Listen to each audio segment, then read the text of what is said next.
So good afternoon. I will have a presentation for you that I will share with you how to make successful implementation of data and AI solutions in agriculture. And I will share with you some lesson learned, how to not fail, and also I will show you some examples of successful AI and data implementations. So my name is Tomas Borovicka. I'm from Prague, so our company Datamole is from Prague. We are in the market from 2015, and we implemented already more than 100 data and AI solutions. So let me start with the motivation, why we are even talking about data and why we are talking about AI solutions. So we can see what is happening currently, and that's a really explosion of connected devices and industrial Internet of Things. And as predicted by companies like Gartner and others, this trend will continue in the coming years. So we will have more and more devices connected, and the question is, of course, how we can utilize the connection, how we can utilize the data that we are able to collect, and how we can add some value to those devices.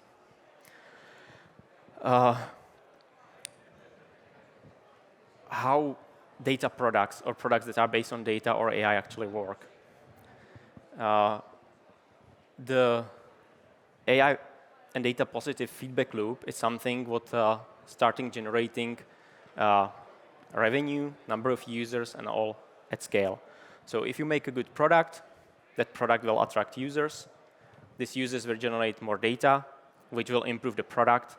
And then you are in this circle, and the more and more users you are attracting, the more data and the better product actually you can create.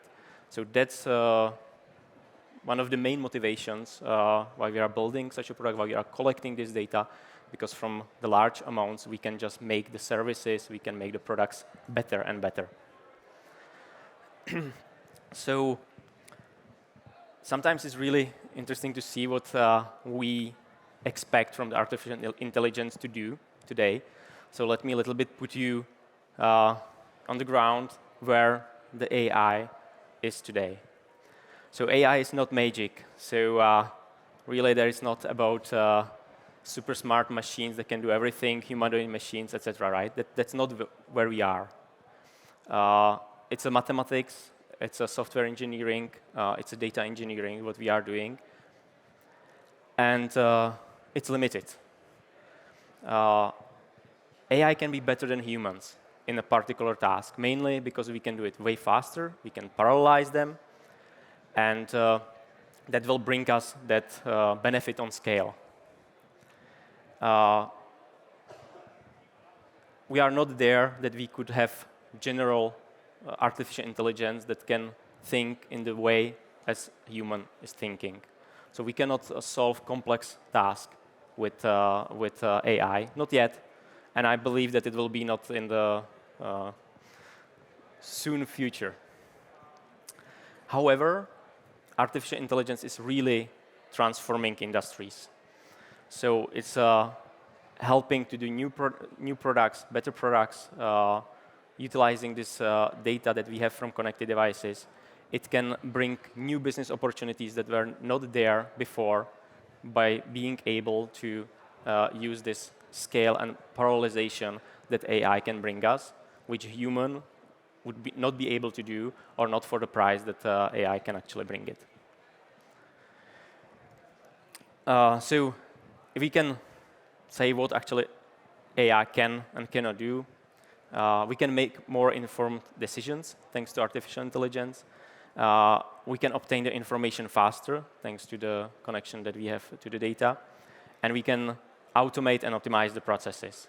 So that's something what AI and data solutions are giving us today, but it will not help us to construct or replace lack of business vision and ideas. We need to know what we want to do to be able to apply artificial intelligence. So it's not about, okay, let's put to this product AI and it will be smart and it will sell better. Now we need to know what we are solving with artificial intelligence. So it will not solve the issues if you have a business model in the products and the services. It will help you to scale those services. It will help you to scale those products, make them smarter, and help your customers to utilize them better. Let me show you a few real-world examples of application of artificial intelligence in agriculture. So those are examples where we are involved. There's many more, but I would like just to give you a little bit of feel what AI can do, and maybe where you would not expect it. So the first example, and also my very much favorite, is about optimization of the milking process. And this is about when there is nowadays with Lilly Industries, we probably know, one of the largest company in dairy milking, automated robotic dairy milking. They decided that they want to personalize the treatment of each animal with artificial intelligence in their robots. How it worked before? Before, the farmer could set for a group of animals some type of the treatment, the way how they are treated, typically depending if they are in early lactation, mid lactation, or late lactation. And you had average setting for average animal in that group. But each animal is different. Each animal actually have his own needs. And Lilly realizes that. So they decided, OK, let's make really that setting for that animal in that moment, depending how the animal feel at this time, how long it is till the animal was in the robot before, and really treat it in the way that is good for the health of the animal, good for the milk production, and good for the utilization of the robot. So if you would leave the farmer to do these settings, he would need to change the settings every 8 minutes. So pretty much he would be sitting in the robot, and every 8 minutes when the animal would come, he would have to change it. So I think that you agree, and that would be for one robot. So typically, the farmers have multiple. So you can imagine that this is something what is probably impossible to do with the humans. But it's possible to do it with artificial intelligence solution if we are able to learn, if you are able to put in the model that way how to set these settings and how to decide on the robotic level about the treatment. Second example, from a different point of view. So it's about the ripeness of fruit. So nowadays, we mainly are looking at the fruit and how ripe the fruit is via different types of optic techniques. So for example, we can look at the apples if they are red enough or if they are yellow enough. This technique that is using, again, artificial intelligence is using spectroscopy method that is actually able to penetrate the fruit, not invasively, but is able to go through that fruit. And based on the response that is given there, we are able to say if that fruit is ripe enough or not. So quite a big game changer because we can look inside of the fruit. If you would try to use, let's say, direct method, just a sensor, then you are not able to see what is the state of the ripeness, how the ripe is the fruit. But if you are using artificial intelligence for that, you can actually find the patterns for different types of fruit, and you can train models that will help you to recognize how ripe it is, and, for example, how long you can store it in some storage, or if you should put it for the sale. And the last example that I would like to show you, it's with computer vision.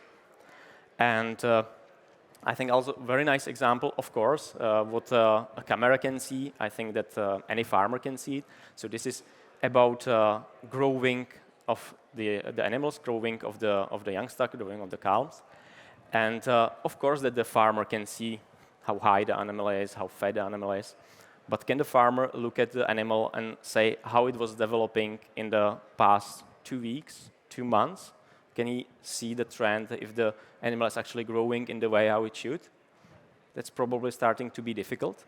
So again, this solution that utilizes computer vision and artificial intelligence on recognition of the volume, of the height of the animal, etc., is giving that trends and can recognize if there is something wrong with the animal and if the farmer should put more attention or some treatment for it. So those were just examples that you can imagine where in what areas or what concrete use cases you can have, and there's plenty others. And what is connecting those use cases is that you can make that scale thanks to that. Because if you would employ humans for that, they would take way longer to do it. They can do it as well, but they would take way longer and would be way more difficult. But with today's technology and artificial intelligence and data solutions, you can actually make scale of it. And now I will be talking about how to do it. If you are thinking in your company, how to apply artificial intelligence, and mainly how to not fail. I read an interesting article already, I think 2 years ago, that said that more than 80% of AI projects fail. And what I will be telling here is maybe we can reduce the number if we will follow those practices. So the very first one, I think really the most important one, and probably if you think about it, you will all think, yeah, that it's clear. There should be a vision, there should be a strategy, there should be a roadmap how to apply or employ data and AI in your company. And you might be surprised, but this is probably the biggest reason why those projects are failing and why they are not successful, because lack of data and AI vision and strategy. So if you do ad hoc initiatives, if you don't think about how it will help your business, how it will help the business of your customer, then it's not about making fancy AI tools. Those will fail because no one will want to pay for them. Poor data quality and quantity. We usually think, oh, we have so much data and there is so much in it. They are so good quality. And we think till we don't want to do something with them. Once we will take them, we say, OK, let's start making decisions based on it. We very often find out that the quality is not where we would expect. And that also means that then the decisions that we make based on this data will not be that good. So data quality, precision of the sensors, of annotation, of the input of human beings that we need to get the data from which we can train. It's very important and very underestimated. Solution sourcing. I think, the most conservative industry it is, the more it is, let's develop everything ourselves. So we can see it very often. We have an idea, let's jump into it and let's try to develop. So typically, we try to build it. If it doesn't work, we outsource it. Sometimes it's too expensive or it didn't happen. So then we find out, oh, it was here on the shelf, and we buy it. It should go the other way around. First, we look if there is something already existing. Don't reinvent the wheel. If you can buy it, buy it. It will be the cheapest solution. If you can outsource it to a company that you believe in, you trust, they have experience, you cannot buy it, then outsource it. Focus on your key core business, not on building data AI solutions if you don't have experience yet. If you don't find any of these, that's the time. OK, we should build a team, and we should make it ourselves. Lack of senior data and AI talent, it's a problem that is nowadays in the entire world. I would say in general in IT and software engineering. So that's something that will not get better anytime soon. But we have to realize that if we don't have people with experience, we can hardly make solutions that will work in the field, in the production. It's a very new field, data and AI solutions. So we also see in the industry that there is lack of processes and standardization. So it's very important to set those standards at least on the company level, and then follow them. Otherwise, you can end up with very difficult code to maintain when people in your company will change and you will not have proper documentation, proper way of working set up. And very last one, underestimation of productionizing and operations. Very often you can see that to make a proof of concept, it's not that difficult. So to put one device that will do fancy stuff, that's relatively easy, and you can do it also with junior talent. But once you want to scale it into thousands and tens of thousands of devices, it's a different ball game. And this is very underestimated. Sometimes we think, okay, we have this device, one working, so in a year we can be in a full production. It's really like when you are developing the production solution, it's a totally different game, and it should not be underestimated. So, how to succeed with the artificial intelligence? How to start when you don't have the initiatives yet? So first, you should look at what are your opportunities based on the business priorities that you have. So you need to be sure that you are helping somewhere where you and the management of the company really believes that there is the space where we need some help. There is the space where we want to invest money to get that help. Build a vision. Define what you want to achieve, in what time, and when you expect to have what parts of that done, and how it will impact your business. So very important, and very important to connect it with how much investment you are able or you are willing to put into building that data AI solutions. Execute the first use case. Typically, it's good to start small. You need that win. You need to show the stakeholders that you are able to do it, and you should be able to put it in a production. So not making only proof of concept, but going through entire journey to see that proof of concept is not the end, it's the beginning. And then scale up the operations and change management. What is change management? If you have, let's say, predictive maintenance solution, so you are able to predict that your device will break, that's great.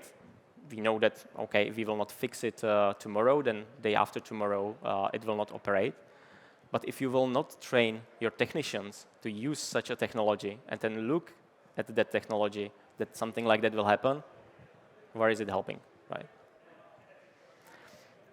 So you need to show that it works, you need to get the buy-in, and then you iterate. Then you go to other use cases. Using this example that it works, that you are able to put it in production and get actually the buy-in of others. So one of the biggest takeaways, your data and AI strategy always have to be based on the business strategy, so on the KPI that you have there. So you have KPIs, the minimize downtime of your devices, minimize alarms that are going to the users. So those KPIs are the key that tells you how you should build your data and AI strategy. You want to help there, you want to improve something, and that's the only way how to be successful when setting up.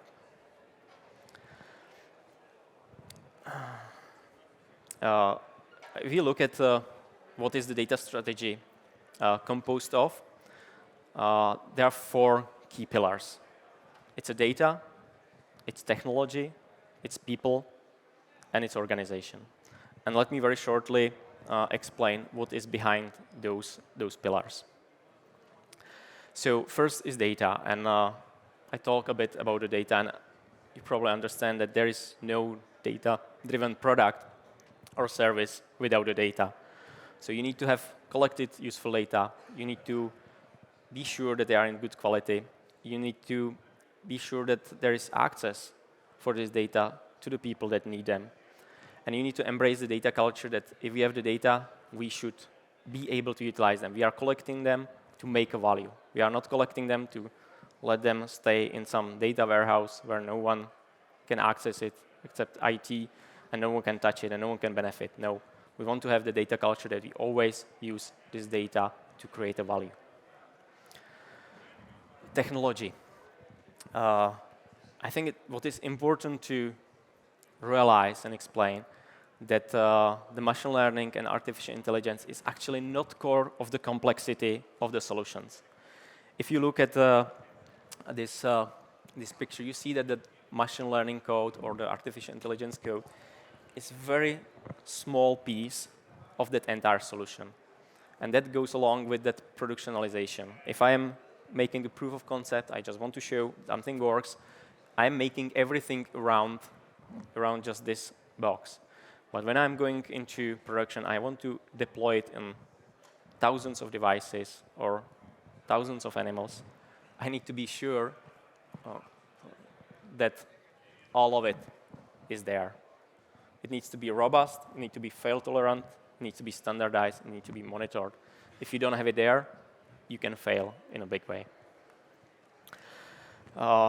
People that you need to be able to do data and AI solution, it's quite a zoo. I like to call it zoo because there is always a person that has some very specific skills and is good in something and might not be good at some else. You will not have superheroes that will do the entire solution.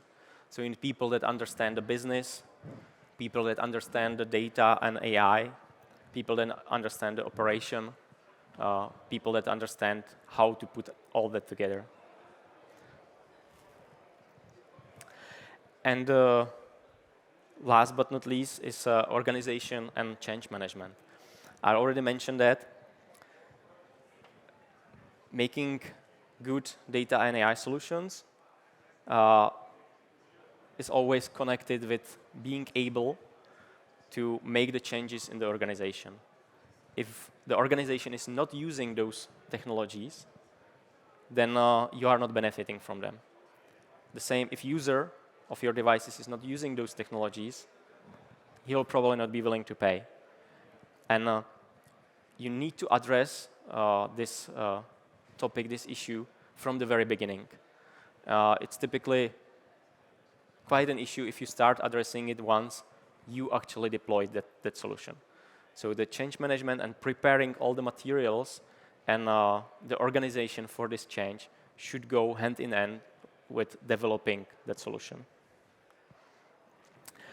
Let me close this presentation with saying what is a bad AI strategy and what is a good AI strategy.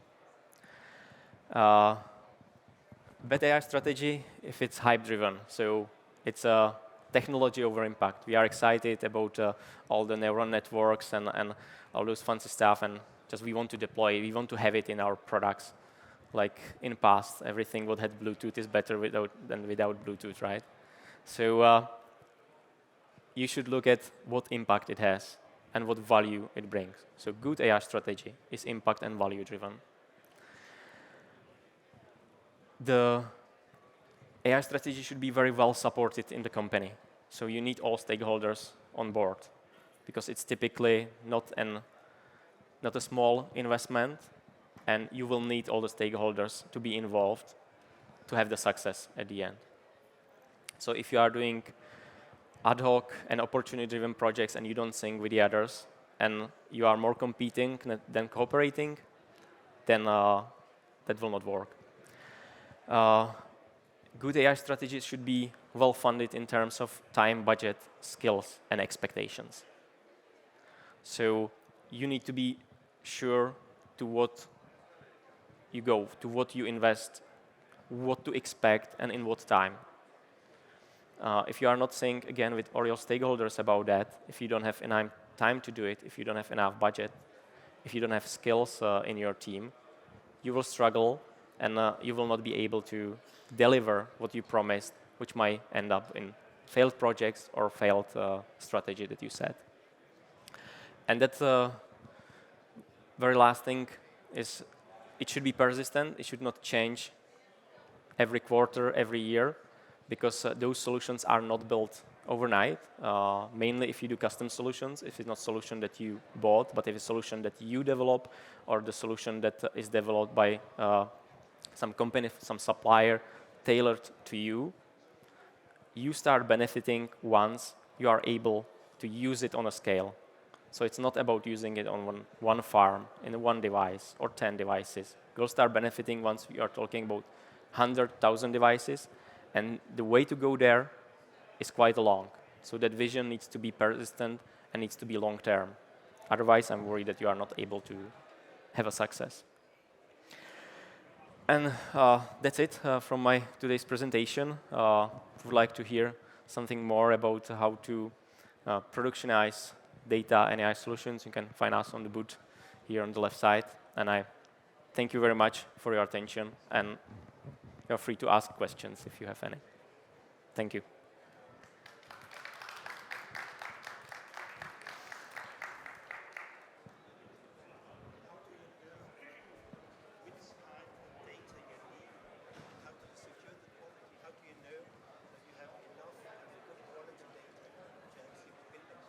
Yeah.